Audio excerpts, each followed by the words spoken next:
Jack had a cow named Daisy, but he and his mom were out of money. "Oh dear," said Jack's mom, "we must sell Daisy." Jack, sad but hopeful, led Daisy down the road. A man in a funny hat offered Jack some shimmering magical beans for Daisy. Magic beans? Jack thought. That sounds like an adventure. He traded Daisy. At home, Jack's mom was furious. "Beans? You traded our cow for beans?" She tossed the beans out the window. Jack went to bed, glum. That night, the beans sprouted. A beanstalk shot up into the sky. In the morning, Jack saw the giant, twisty beanstalk outside his window. "Whoa!" he shouted. "A real live beanstalk." Jack's sadness vanished. He was ready for adventure. He put on his blue overalls and bravest face. "I'm going to see what's at the top," he declared. A ladybug wiggled its antennae as if to say, "Go for it, Jack." Jack started to climb up and up, the world below shrinking. His cottage looked tiny, the fields like a patchwork quilt. The wind whooshed in his ears. Jack giggled.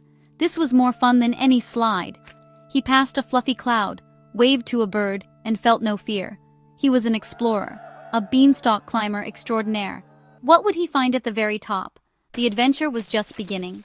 Jack climbed higher, heart pounding with excitement. After a long climb, Jack poked his head through a cloud. Instead of a scary castle, he saw a bakery shaped like a giant cupcake. Pink frosting dripped down the sides, sprinkles sparkled, and the air smelled like cookies. Jack tiptoed closer. The door was a gingerbread cookie, the windows swirly lollipops. Inside, bowls as big as bathtubs, spoons as tall as Jack, and a chocolate river awaited.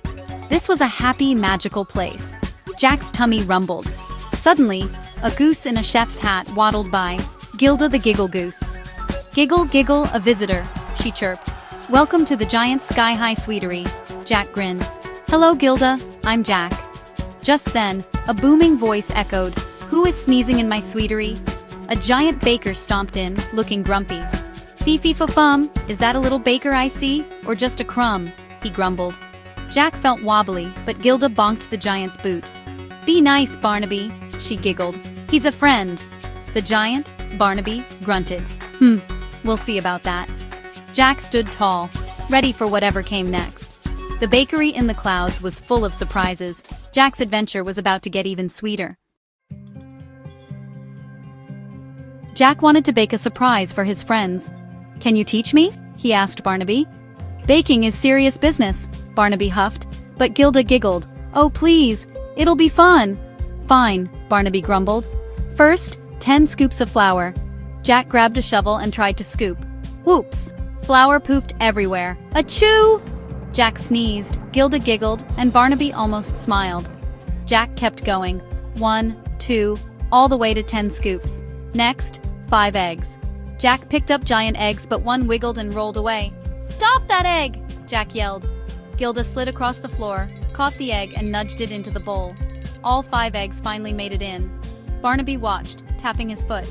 "Clumsy, but you didn't give up." Jack grinned, flour in his hair, proud of his effort. Learning to bake was messy, but it was also hilarious. Gilda flapped her wings, sending flour everywhere. Barnaby's mustache twitched with a hidden smile.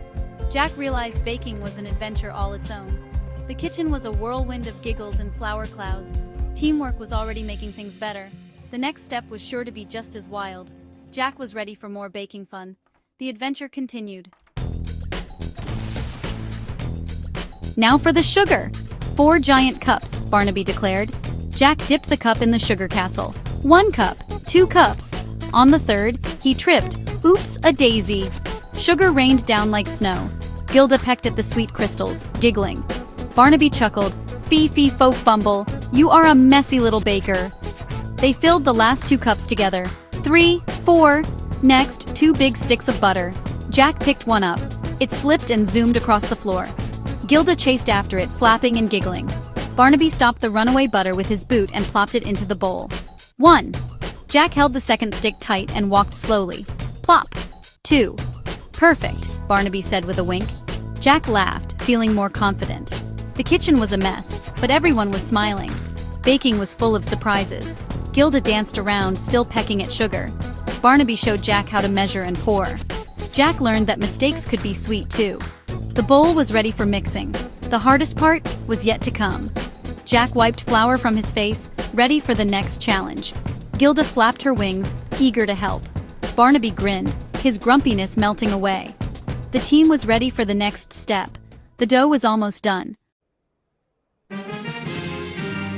Time to mix! Barnaby handed Jack a spoon as tall as a tree. Jack pushed and pulled, but the batter was thick and heavy. Gilda waddled over, pushing with her head. Giggle, push, giggle, push. Together they stirred, slowly at first, then faster. Still, it was tough work. We need more power, Jack huffed. Barnaby grinned, then poked the batter with one giant finger. Whoosh! The dough spun and mixed perfectly. Wow, Jack and Gilda cheered. Teamwork makes the dream work, Barnaby said warmly. He showed Jack how to scoop dough onto a baking sheet the size of a door. Jack made little round cookies. Gilda poked patterns on top. They laughed and worked together.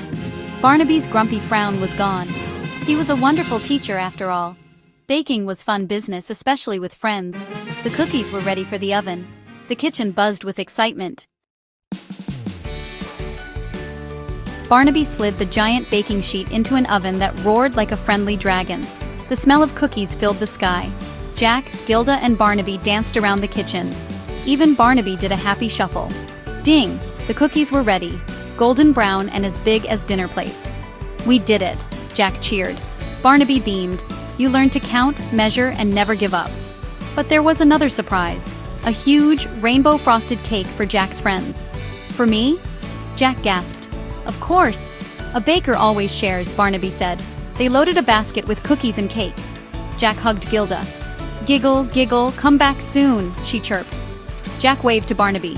Thank you for everything. Fee, fee, fo, farewell, little baker. Barnaby waved, a happy tear in his eye. Jack climbed into the basket, and Barnaby lowered it down the beanstalk. The bakery in the clouds faded, but the smell of cookies followed Jack home. The adventure was over, but the party was just beginning. Jack couldn't wait to share his treats. Jack landed in his backyard, basket full of treats. He called for his mom and friends. Surprise! Everyone gathered, amazed by the giant cookies and rainbow cake. Where did you get all this? His mom asked. Jack pointed up at the beanstalk. I made them, in a bakery in the sky. Jack shared the cookies, each big enough for 4 friends. He told them about his adventure, the magic beans, the beanstalk, and his new friends. He explained how he learned to count, measure, and keep trying, even when things got messy. The sweetest surprise wasn't just the cookies or cake. It was seeing everyone happy and sharing what he'd made. Jack learned that teamwork and learning new things are the most magical ingredients of all. They make every adventure sweeter, and that's the best recipe of all.